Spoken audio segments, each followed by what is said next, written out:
So I'm Jessica. I'm with the Carlson Co team and in Washington and Idaho. Okay. And tell us a little about you. So I'm Ian Anderson, First Choice Loan Center, Washington, Idaho, Oregon, Montana, Arizona, California, and Utah currently. Nice. Yeah. Okay. Primarily Washington and Idaho. Okay. Yep. Cool. Yep.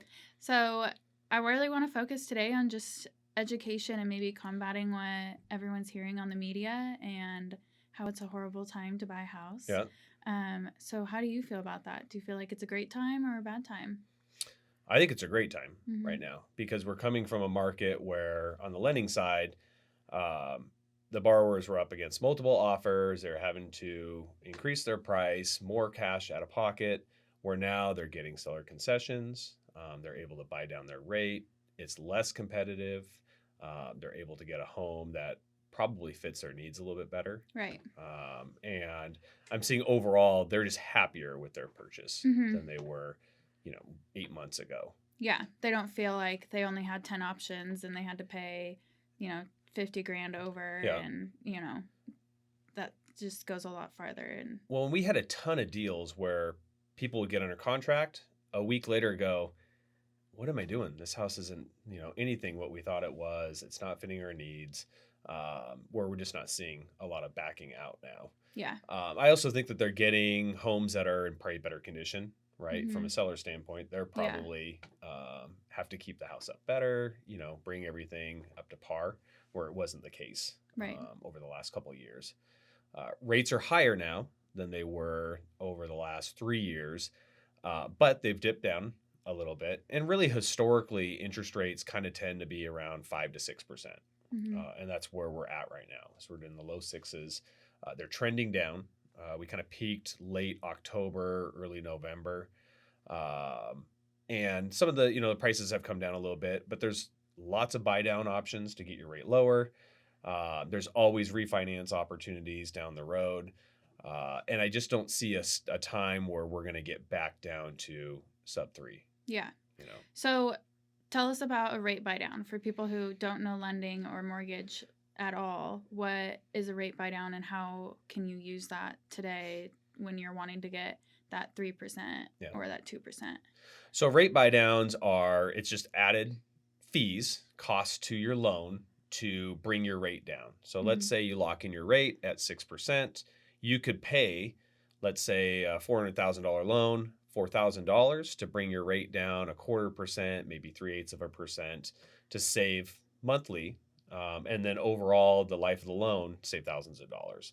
Okay. So where you may pay $4,000 for that, if you were to stay in that mortgage for 30 years, you would probably save $25,000, $30,000. There's also temporary buy downs, which they're called 2-1 buy downs. So the first year, if you lock in at 6%, is 4%. Second year is 5%. Third year, you're at your normal 6% rate for the life of the loan. Right. The savings typically on a $400,000 loan, you're probably looking at about $8,000 to $9,000 over those first 2 years. Right. Yep. And so if you do that 3-2-1 buy down, there's even sometimes 3-2-1 buy downs. Yep. That can you refinance after that first year? That's kind of what they're intended for. Okay. Is really for that first 3 years. At some point, you'll refinance. Get lower than that 6%. Exactly. That you're at. Yeah. Okay. And usually rule of thumb is if you refinance, if you can save 1%, it's usually in your benefit. Right. To do it. Just with the costs and everything, you'll recoup your costs, those type of things. Yeah. Yep. And can a buyer buy down that rate or does it have to purely come from seller concessions? Currently, it's coming from seller concessions or from like lender credits. Okay. As far as them paying it themselves, it doesn't really make sense to do that at this point. One question we get is, let's say you're year one, you're into that buy down on the temporary buy down, and you want to refinance. There's some leftover funds for that buy down in a escrow account. Those actually get applied to pay down your loan. So you actually get to use those leftover funds. If you refinance. Yes. Nice. Yeah. Okay. Or pay off the loan. So it doesn't cost too much to refinance at the end of the day. No, I would say, additional costs on a refinance are probably about $2,800. Okay. Yeah. And can they cover that $2,800 with part of that money that's in that escrow account? Yeah, it basically gets wrapped back into your loan. Okay. So when you go through and refinance, as long as you have enough equity, Mhm. it just gets added onto your loan. Nice. Yep. Okay. Yeah. Cool. So, we've been seeing a lot in just the real estate side where we're getting, up to 3% seller concessions, and that Mhm. can obviously be used towards paying down your closing costs. So your cash to close is going to be less. Yep. It can go towards, like you said, the rate buy down. Is there usually a maximum that you're allowed to apply towards a rate buy down, or where you see it just not really affect anything or be helpful anymore? So temporary buy downs, you have to have enough in the seller concessions to cover the whole thing. It can't Okay. just be a partial. Okay. So you have to have enough to cover the whole thing. As far as buying down your rate, just a straight buy down for a whole 30 years, I mean, there is a breaking point where you go, this is just too much Mhm. because I'm never going to recoup that cost, or the period of time is just too long to recoup the cost of Right. doing that. As far as closing costs go, I would say they're usually generally between 2 to 3% in Mhm. closing, just your normal closing costs. And what's included in that is underwriting, appraisal, credit report, flood certification to make sure you're not in a flood zone, recording the loan with the county, your first year of homeowners insurance, title and escrow fees, and any prepaid items for your escrow account. And an Okay. escrow account is to include your property tax and homeowners insurance in your payment. Right. Yep. Okay. Yeah. Cool. So I hear, I don't know about you, all the time, I'm not willing to buy right now until interest rates drop. Yep. I just want to get back to that 3, 4, 2%, Yep. and then I'll buy again. Would you agree, or do you disagree that if interest rates go up, home values are going to go up or go down? Sorry, if interest rates go down, home values will go up? Yes. Yeah. So I think still we don't have a ton of inventory, right? We're Mhm. still up against an inventory issue. Really, rates aren't going to go back down to under 3. It took kind of a ideal situation for it to happen. What the Fed was doing as far as buying mortgage-backed securities to Mhm. drive those rates down. It's anticipated that rates will drop, but if they're 6% today and they were to drop a full percent down to 5%, I could see it just kind of hovering right around there. Okay. Also, if more people can afford a home, then obviously there's going to be more buyers out there. It's going to make Right. it more competitive, and then prices will go up. And that's why when you ask, is it a good time to buy? I think it's a good time to buy, Yeah. right? Because Yeah. you're not up against so much competition. Right. Yeah. I think there was a stat that we're like 15,000 homes behind the amount of homes that we need to have built for our population. And at the building rate, it's going to take, I think they said like 25 years to reach how many homes we need to have for the population Yeah. that we have currently. So knowing we're already really behind on inventory, and then if interest rates go down again, which means demand will go up, Yeah. it's just going to create that same supply issue that we had previously. So now is just a great time to capitalize on getting those sellers concessions to buy down that interest rate, Yeah. lower that monthly payment, and just get more creative. I think that's always my number one term right now is let's get creative. We have so much opportunity and flexibility that we didn't have the last 2-3 years to go to sellers and say, hey, having this fixed is actually something that's really important to me, that previously you would have to say, hey, I'll totally fix that and the 5 other things that might be important to somebody else, Yeah. and I'll pay you even more to purchase this house. And so I agree. I think now is a great time to buy. And but if you bought a house right now, personally, Mhm. how would you go about it? Would you jump right into new construction, something that was totally finished that you can be in for a long time? If you're a first-time home buyer, let's Yeah. say, first, you've never bought a house before, there's 2 of you in your household, no children, what would you do? With no kids, huh? Yeah. So I mean, I've had both. So I've had homes that were previously built, and then I've had new construction homes. I Mhm. mean, both kind of have their appeal there. I found that homes that were already built, you could probably get a better deal on Mhm. than the new construction. I know that builders right now are giving big incentives, but part of that is that incentive is to keep that price kind of where it is. I feel like sellers are going to be willing to wheel and deal a little bit more. I think it's just really what fits your needs, Yeah. right? I mean, if I can find something that the layout is good, um, it's got enough room for me to stay there for a little while. If I have a child, do I have enough room in there for that? That's kind of the stuff that I would think of. Mm-hmm. Something, in all honesty, most people are in their home, their first home, like 5 or 6 years. Right. So life changes. They end up moving out anyways. But as long as it's a good investment and I can see like, yeah, down the road, it'll appreciate. I'll be able to do some work in there.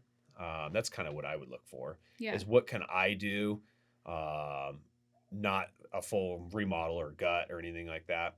Put in my own time, my own work that I can increase some of that equity because Mm-hmm. that's the beauty of it is your first home should be your home that can make it to where you can step up to the next one. Right. Yep. Because Yeah. that's going to ideally be your down payment, life changes, new job, better pay, those type of things to where you get to that next house. I wouldn't focus necessarily on it's my forever home. It's just my home to get to the next one. Mm-hmm. Yep. Have you really ever seen someone buy a house that they're like, this is my forever house? I've heard it, and I don't think it's ever your forever home. Yeah. Right? I mean, any home that I've owned, even when it's new and I've picked the design, I'm like, I wish I would have done this. Right. Or it'd be really nice if I had this. Plus, things just change. Yeah. Right? I mean, new stuff comes out. There's all kinds of new things, new styles, all that type of thing that you end up wanting to do something different. Mm-hmm. Yeah. Yeah. My husband and I bought our first house with, I think, 3.5% down, Yeah. FHA. We bought it, and you really couldn't even live in it when we first bought it. You totally could, but it was just gross. Yeah. Like, it needed so much cleaning. And so we spent 3 months just pulling carpet. We painted the entire inside. We redid a bathroom, put in new flooring. And 2 years later, we're able to turn around, sell it for a huge profit. Yeah. And put that down towards new construction because we were like, we don't want to do the fixes anymore. Yeah. We want the new construction. Yeah, you get to experience that, right? We did the experiences of fixing everything, and we bought smart. We made sure we had enough money every month to set aside to do those fixes. We partnered with an agent who was experienced. I wasn't an agent at the time. Yeah.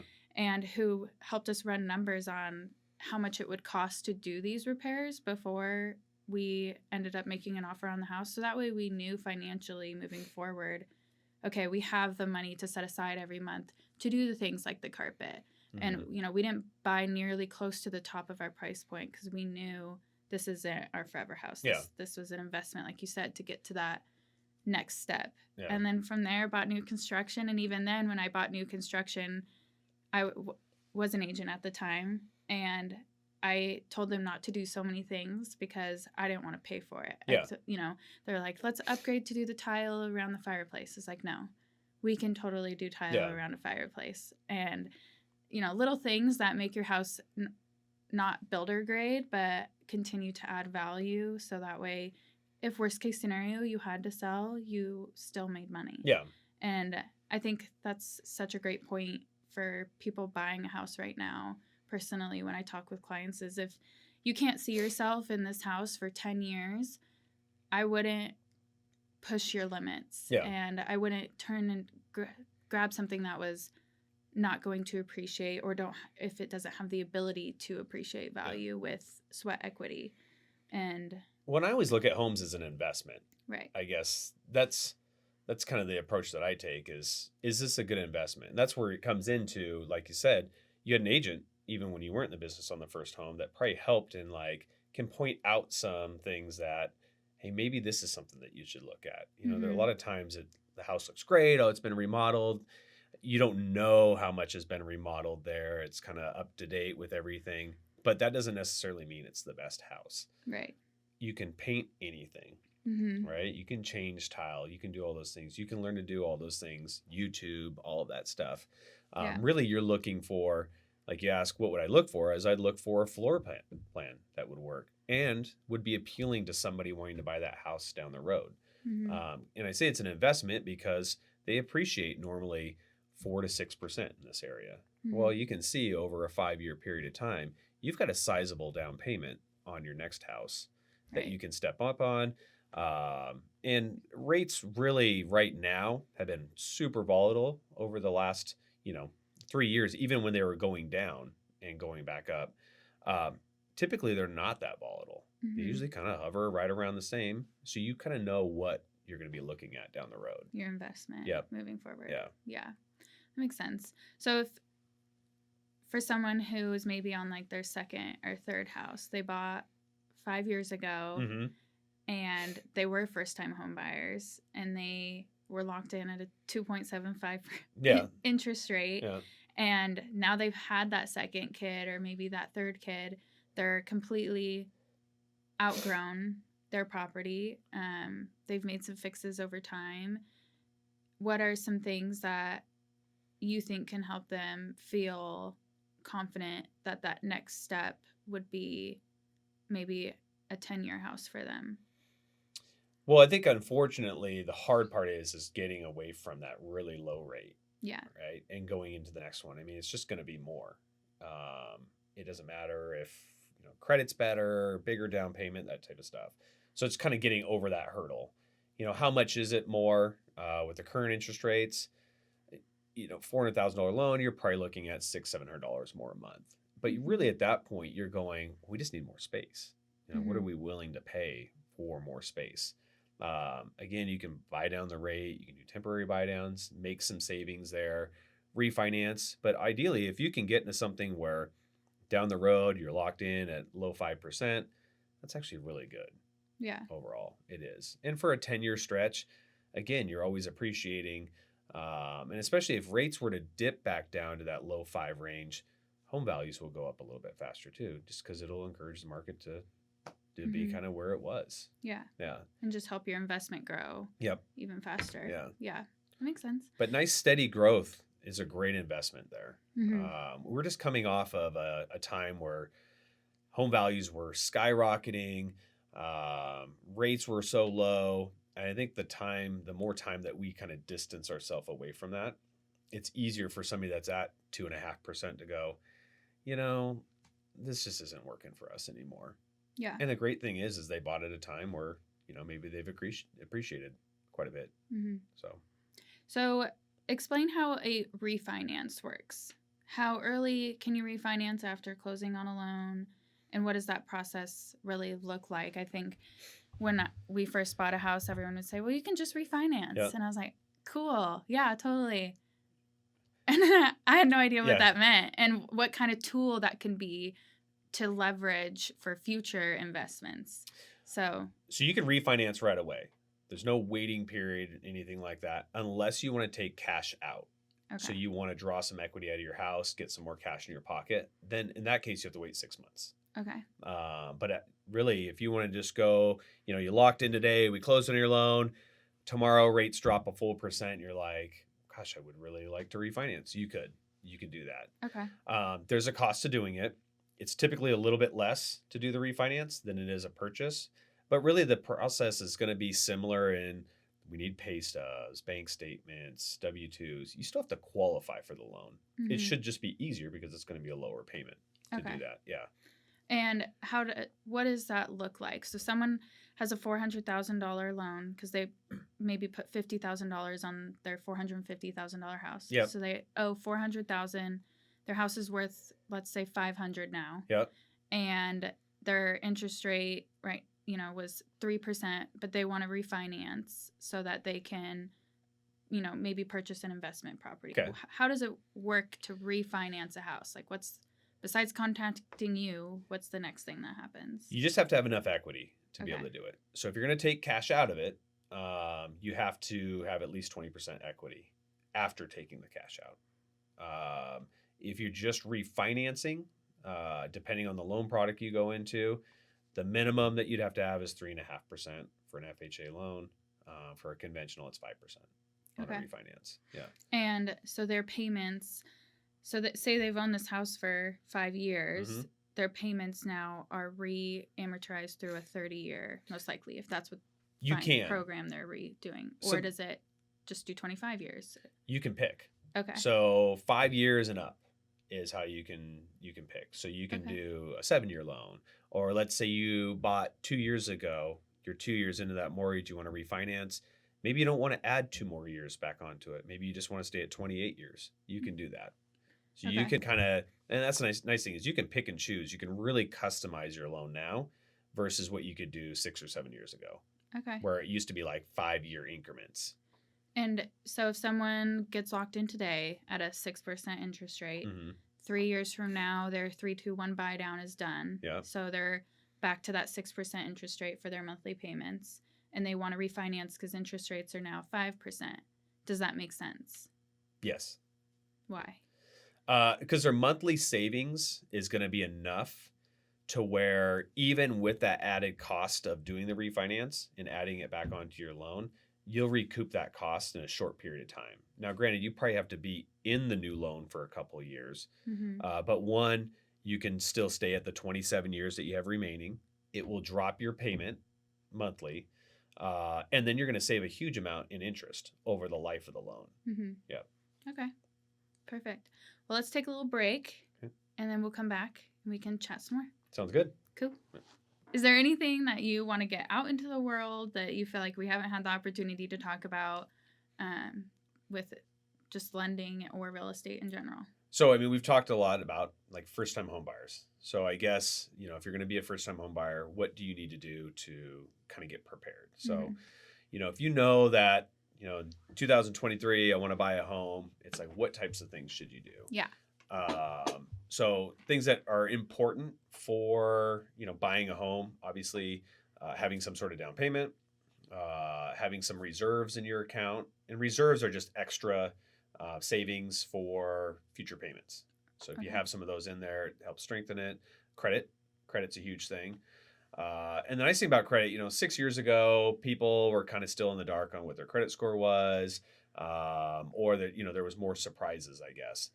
I'd say now with Credit Karma, the experienced apps that are out there, those aren't necessarily accurate, but at least is a tool so people know kind of what their credit score is doing. Okay. Usually if your credit score is, 700 on there, it's probably 20 points less, when I pull it.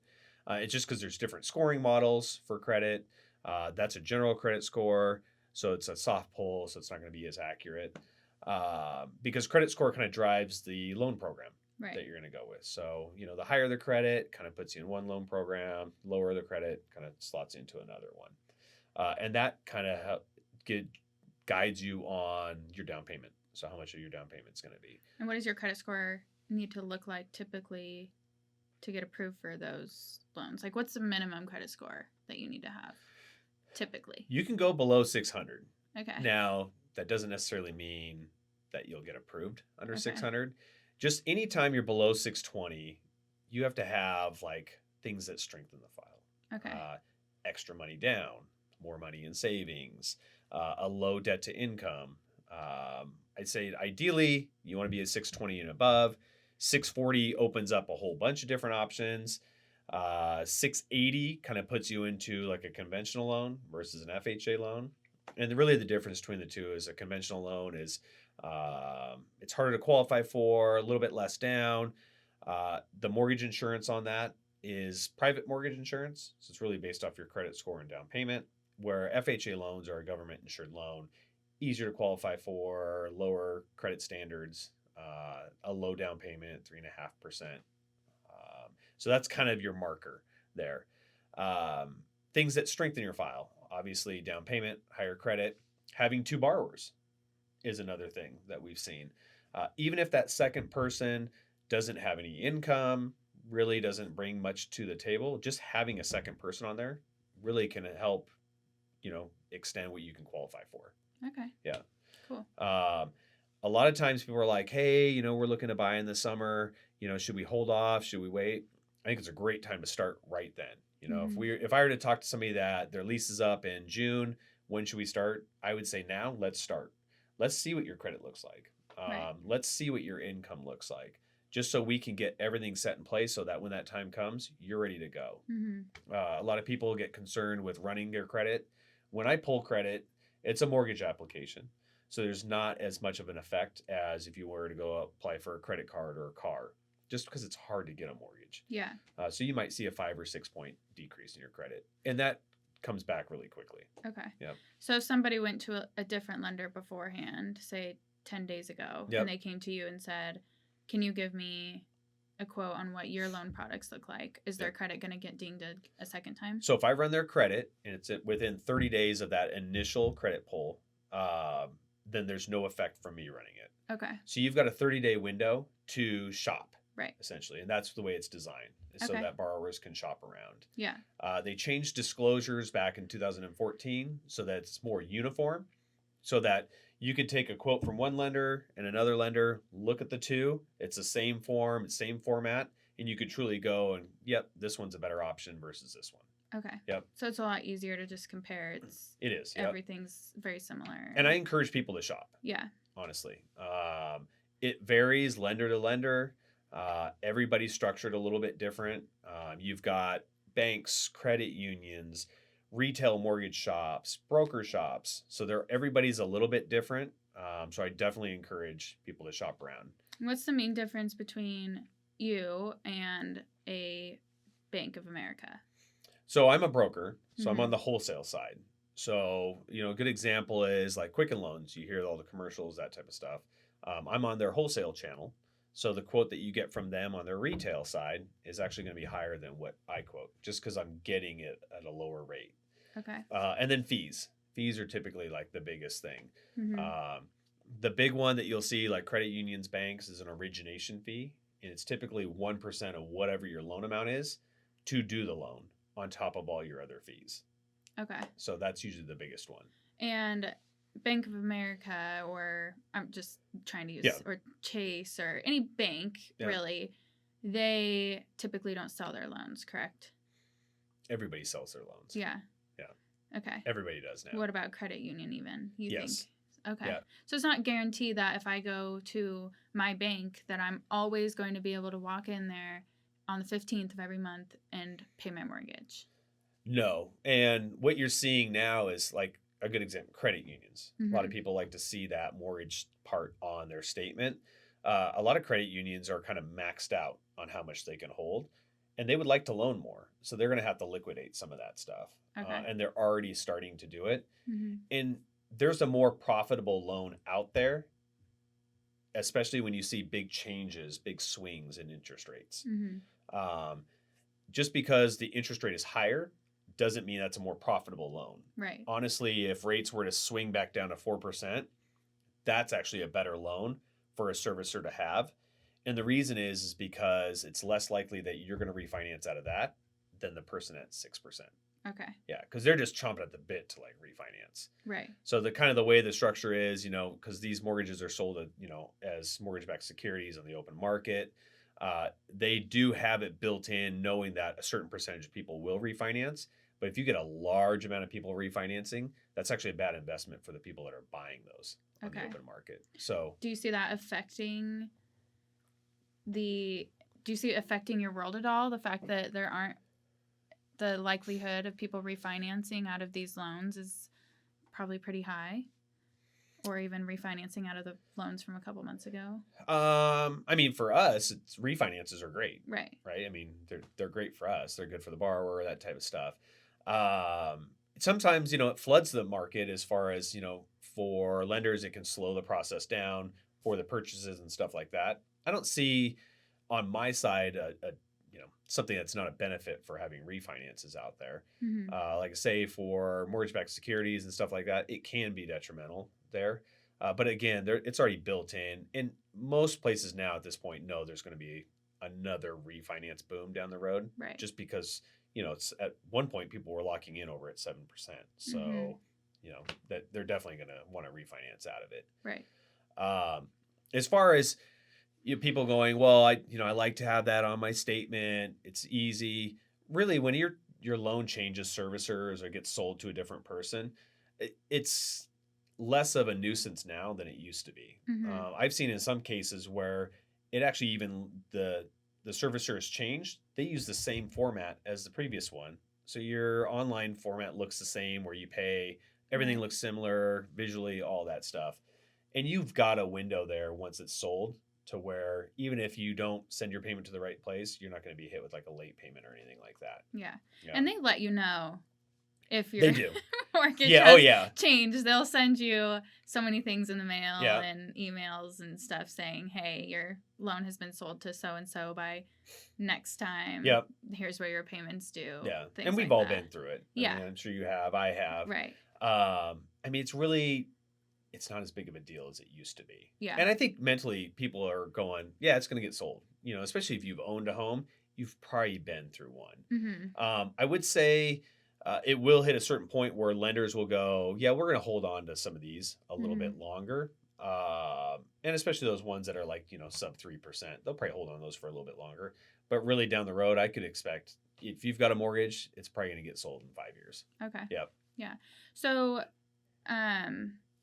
if you're a first-time home buyer, obviously, just circling back to that previous question. So, things that will help you, obviously, credit, down payment, if you have extra money in the bank to show that you can make some of those payments, or just that you are good at saving money, I'm assuming. Anything else as a first-time home buyer that you should just recognize as being an opportunity for you moving forward? Or I would say overall for lending, it's all looked at stability. How stable are you? And you could go through saving money. You know, you're stable. You're able to save money. You've got some sort of down payment. You don't need a large down payment to buy a house. You know, the stigma there for a while was like 20% down. That's the only way I can. You could do a 3% down and get into a conventional loan. You're just stuck with mortgage insurance. And mortgage insurance is default insurance, is all it is. It covers the lender if you default on that mortgage. Certain loan programs, that goes away. Certain ones, you have to refinance to get out of it. Okay. That price has dropped down significantly from where it was 10 years ago. Okay. It's much cheaper now than it used to be. Are we talking like $10 a month, $200 a month? A conventional loan, $80 a month. Okay. With good credit. You know, an FHA loan, you're probably $150 a month. Okay. Everything being stable. Work is another thing. You know, people will ask, hey, I just switched jobs. You know, do I have to be there for a certain period of time? And it really depends on how are you paid. If it's a part-time job, you probably have to be there longer. But if you're going from, you know, you were a nurse at this place, you're going to be a nurse over here, you've got 10 years of experience, well, we can use that job right away. You obviously are stable. You've got an expertise in that industry. What about college? Like, you just graduated college and you have been 6 months, you're a teacher. Yep. So coming out of college, what we look at is we look for a 2-year work history. So let's say you got out of high school, you went to college, got your teaching degree, you're a new teacher, you don't have a full 2 years of work history. Right. We can actually use your college degree to supplement that to make up for a 2-year work history. Okay. And use the new job right away. Nice. Yep. So you don't even have to have 6 months necessarily. You just need that first paycheck. First paycheck. Okay. And you need that first paycheck by the time of close? By the time of closing. Okay. Yep. Cool. Yeah. So what about, say, I don't have the money, I don't have 3% down. Yep. What do my options look like? You can get a gift from a family member. And a gift is, the 3% can cover your down payment.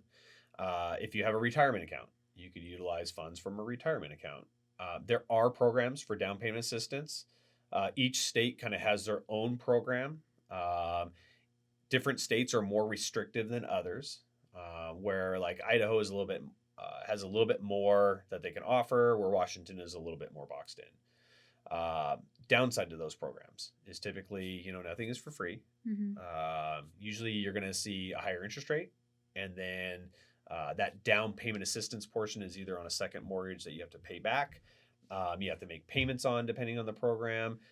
Some of them are forgiven, some aren't, but usually where they get you is kind of the higher interest rate on the front end. So you just have a higher monthly payment every month. Exactly. Right. Yeah. Okay. And so if I get a gift from my parents, is it better for them to just write me a check and put it in my bank account? Or is it better to just have them write a check at closing? I always say don't have them give you the money. Let us kind of coach on how to do that. Okay. It can be very invasive for the Yeah. person gifting the money, as far as we have to get their bank statements, that type of stuff. If they do it ahead of time, really from our standpoint is we're just going, hey, you can get a gift. We verify from the parents they're willing to gift the money, and then we'll kind of direct them from there to, it's the easiest way to do it, the fastest way. And as long as we have it done, within a week of closing, we're fine. And we don't need it to pre-approve them, I guess. What are some of the biggest mistakes that you see people make in a transaction? They're under contract, their agents got them through inspection. So there's really that 3-week time frame where you as a lender are doing a lot of work and a lot of paperwork. And, why does financing fall out before we get to close? What are some of the biggest reasons? The biggest no-no is getting new credit during the process. So let's say you're under contract to buy a house. Last thing you want to do is go buy a car. Mm-hmm. Just wait until you're done. Even if it's a sweet deal. Or furniture. Yes. Yeah, furniture. Don't buy your furniture. Don't do it. Appliances. That's another one. Yeah. You have to hold off until that transaction is closed. Right. Yeah. Large deposits is another one. So when we get a copy of your bank statement, we're going to look there just to see, are the normal payments coming out for whatever's on your credit? Mm-hmm. And then what type of deposits are going in? So let's say you've got your safe at home, you've got $10,000, you're like, I've been saving this up, I want to use it to buy a house. You put that deposit in your account, we can't source that. Mm-hmm. So really in lending, cash, we can't source. We don't know where that money came from. Now, maybe it came from your, safe, but at some point, somebody did money laundering and they moved money around, and that's, how they're doing it. Okay. So no large deposits. And again, what if I sold a car and I made $10,000? As long as we can source it, we can figure out where those funds came from. It's okay. But better just wait. Better to just wait. Yeah. And again, if you're selling a car and you're going, hey, I'm going to sell a car because I want to use it for a down payment, just let us know. Because at that point we can go, okay, this is what we're going to need. We're going to need a bill of sale, a copy of the check, copy of the deposit going in. As long as we can source it, it's fine. It's just more paperwork. Okay. Yep. Okay. Anything else that you're like, don't do this? Find a good agent. Yeah. So somebody that you're comfortable with, somebody that's knowledgeable. Like for you, you've been through multiple ups and downs. You've been through the experience of buying, and then look for the right team, right? So good communication from lender, realtor, escrow team, all that stuff. It will make the process a lot smoother. It's a really streamlined process now from where it was. Mm-hmm. Sometimes it seems a little too easy, but as long as you have the good people, it should be like that. So in your opinion, what are some of the things that make a good realtor a good realtor? What are some questions that perhaps the potential buyer should be asking? Or what are some things that they should look for? Expertise. Where have you worked? Kind of what resources that you have. There for a while, there was a lot of newer people coming into the business, which was fine then because it was so easy to find a house, offers were in, it was really quick. Where now there's like more work that needs to be done. This is more of a normal market. They're going to be the ones that are going to coach you through like, this is good, this is bad, seen it and done it, I guess, type thing. Mm-hmm. And just somebody you have a good rapport with as well. Because it should be a good process. It should be a fun process. It's exciting. And you should get that vibe from it. I don't know. Just sometimes you just gel with other people better than others. Yeah. Yep. So I'll turn it around on you. What do you think, if I was a buyer, I should be asking my lenders? Do you think there's specific questions that would help me determine, this is a great lender, this is not a great lender? Transparency. I think lenders that are transparent are willing to give you the information and not hold stuff back. Those are ones that you're wanting. So like I'll get a lot of times people will go, hey, I went on like bank rate and they're quoting me this rate, and so I went on there, I did this, somebody sent me, they called me or whatever, I filled the application. It seems great. Well, get what their fees are, because a lot of times there's like hidden fees in there. Mm-hmm. And what you'll find is this great deal really isn't a great deal.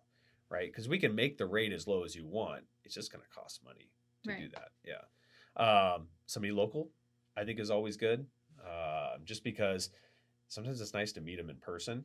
I'm kind of old school. I like to meet people in person. Yeah. I mean, nowadays you don't have to. I mean, you can go through the process, but then having somebody that's local that knows the local agent, the title rep, the escrow officer, all those things, I think will help. And then look for like low cost, right? Low cost, low rate. Like you want to save some money. I mean, Yeah. that's a big deal. Like nobody wants to pay more if they don't have to. Right. Yeah. Yeah. Yeah. Okay. Sounds good. I think for me, I always recommend more than one lender at a time. I never just say, hey, here's this one lender, you should go talk to them.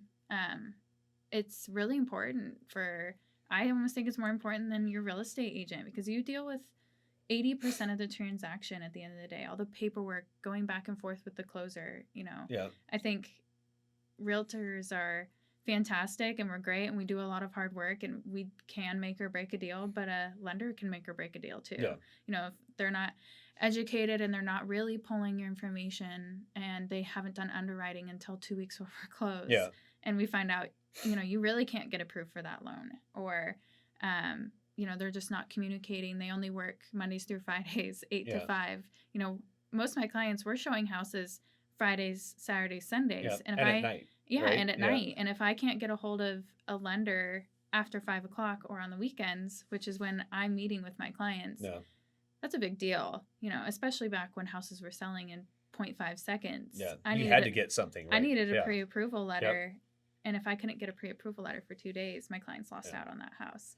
So I think it's, like you said, really important. It's huge, to have a really great lender and ask those questions and shop around and make sure you have a good relationship with them and feel like you can call them and ask them any question that you want to at the end of the day. Well, and I would say, like, if you're talking to a lender for the first time, or you've talked to multiple lenders, right?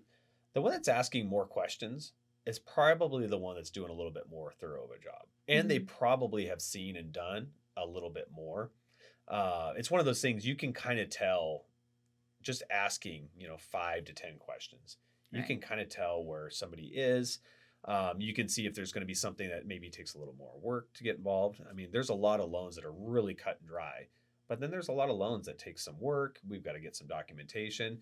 I think a lender that's going to be more thorough up front is going to make that experience buying the house once you're under contract is going to be a lot better. Right. It's going to be a lot smoother. It's going to go quicker. I'm not coming back to you and asking for multiple things because I already did that up front, and then truly, the last thing you want is somebody under contract to buy a house and 2 weeks into it, you've already paid money for an inspection. I'm going, well, you don't qualify anymore. Well, I probably should have caught that before you were out looking at houses, taking up your time, taking up their time, getting under contract, emotionally becoming attached to that house, going, oh, I can see my family in here. This is going to be great. And then going, sorry, you don't qualify. Which is great. Segue to say, what's the difference between a pre-approval and a pre-qualification? I don't know really what the difference. I think pre-qualification, one of them's less than the other. I can never. It's a hard question for you guys because you do all the work up front. Yeah, I always run credit. Yeah. I think it's important to I have to run credit. I've got to look at pay stubs, W-2s. There's just certain things we have to look at to know. I mean, ideally, I try to gather last 2 years of W-2s, most recent bank statement, last 30 days of pay stubs, and then I get a credit pull. So you can almost send them through underwriting before they're even out and shopping for houses. Yeah. Yeah. And again, somebody that's salaried employee, they've got $100,000 in the bank, an 800 credit score. There's not going to be as much involvement there to get them out to qualify. Right. Somebody that's, got a 620 credit score, minimal money in the bank. They've got some debt there. It's a new job. There's just more there and more involvement and probably more questions, more documents we're going to have to gather. Yeah. In my world, a pre-approval is you filled out the questionnaire that your lender sent you via, text or email and said, fill out these 15 questions. And I'm going to say, yeah, looks like you're pre-approved, or the lender's going to say, looks like you're pre-approved for 400. And a pre-qualification is I've gathered all these documentation. I've actually checked. I've actually pulled credit. Yeah. I know with confidence that 400,000 is where they can purchase that. Yeah. I think that's a big difference. I personally won't go out and show clients' houses without a pre-qualification done already. I just want to set them up for success. I don't want to say, hey, like you said, get emotionally involved into a property, even if we're not under contract. But I've been, you've seen 10 houses at a 400 price point to then be told 2 months later, actually, now that I've put you through underwriting, you're at 350. I think that's a massive difference. It's a different difference in home. Yeah. And to say emotionally to a buyer, actually, we can't get you that 4th bedroom anymore, or we're not going to be able to purchase in this location, or you were going to have to sacrifice something. Yeah. It's hard to go down from where you were. Like, it's easier to go up. Hey, you know what? Rates have dropped. I think we can actually get you a little bit more. That's a lot better conversation. Right. And again, the last thing we want is under contract and we have to back out because you don't qualify. Not to say it doesn't happen. I mean, there's things that will happen to where that, loss of job. Mm-hmm. They went out and bought furniture. The pay is a little bit different, or, hours have decreased. I mean, there's all those things that can happen. But ideally, if you're doing your homework up front, that shouldn't happen. So if you're self-employed, and how does that work? How's your pre-approval process look different compared to maybe a W-2 who gets regular pay stubs? So W-2, we're going to go off of their gross income. We're self-employed. We're actually going to go off of their net income. Okay. We're going to average it over a 2-year period. Sorry. There's certain things that, for tax reasons, you can take some deductions, helps you pay less in taxes, but that doesn't necessarily translate into helping you buy a home. It actually decreases your income. Right. Again, we're going to gather tax returns, last 2 years. We're going to do business returns, all that stuff. It's just going to take a little bit more up front to make sure we can do all those calculations. We do plenty of loans for self-employed borrowers. Mm-hmm. Self-employed borrowers are great. But again, it's just kind of looking at those taxes and assessing, what we have there. And do they also need that 2-year work history? They do. You have to be self-employed 2 years. Okay. Yep. And what if I don't know, you went to school to be a mechanic and you started your own company, or you're going to have 2 years. 2 years. Yeah. So you can't. Yeah, use it's that always a 2 college years. Rule. Yeah. Okay. Yeah. Okay. Yep. Sounds good. Yep. Anything else that you want to cover in our little segment today? Just talking about lending and the market with what's going on right now. Any advice? Anything? If you're looking to buy a home, don't wait to buy a home, I guess. Don't wait for prices to drop, and don't wait for rates to drop, because if you're going to wait for that, you're probably always waiting and trying to catch up. Yeah. What we came off of as far as from 2020 through 2022, like that's kind of a once in a lifetime, and don't focus in on that. Like, really, if you're ready to buy a house, talk to somebody and actually get yourself set up to buy a home, and don't be discouraged from it. Get started. Get started. Yep. It's never too early. No. You never know. Yeah. It'd be when we bought our first house, we found out my husband didn't have a credit score. Yeah. Because his family was like, don't have credit cards, buy everything outright. So he had 0 credit score ever. And so if we would have started when we realistically wanted to purchase a house, when our apartment lease was up, we would have been homeless, or we would have had to renew for another year, another 6 months. Delays it. Yeah, all those because things, we figured, he's had a job forever, and or for at least 4 years, and I've had a job. I've been out of school. We had no idea, and then luckily we started early because we connected with a great real estate agent, and they helped educate us on that, and we listened. Yep. And I'm glad we did. Otherwise, we would have been a year behind, and we wouldn't have been able to capture the opportunities that we are able to capture. Yeah. So. And again, if you wait a year, who knows what the market's going to do? Right. Rates could go up. Prices could go up. And now that house that you probably could have bought then, maybe you can't buy in a year. So I know we threw a whole bunch of information at people. Yeah. But again, find the right person to work with. They're going to guide you through it. And if you want to buy a house, don't wait. Yeah. Perfect. Cool. Love it. Awesome. Well, thanks for coming in today. Thank you. Appreciate it. Our first one. Yeah. Done. Awesome. Not too scary. No.